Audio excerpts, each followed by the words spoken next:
How to make Telegram account without number. Hey everybody, welcome back to our channel. In today's video I will guide you on how you can make Telegram account without number, so make sure to watch the video till the very end.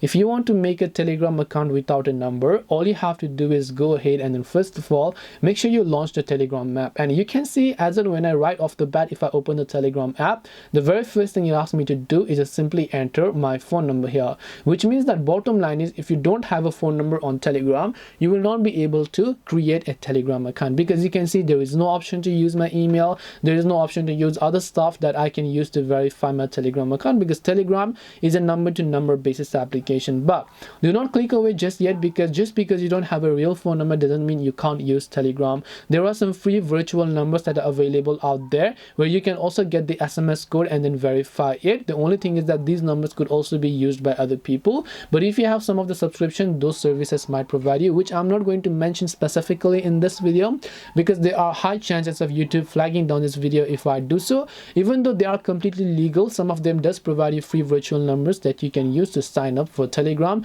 and begin using if you don't own a real phone number. So hope this video helped you guys. If you have got any questions, then feel free to leave them down below. Thank you very much for watching till the end of this tutorial, and see you soon in the next video.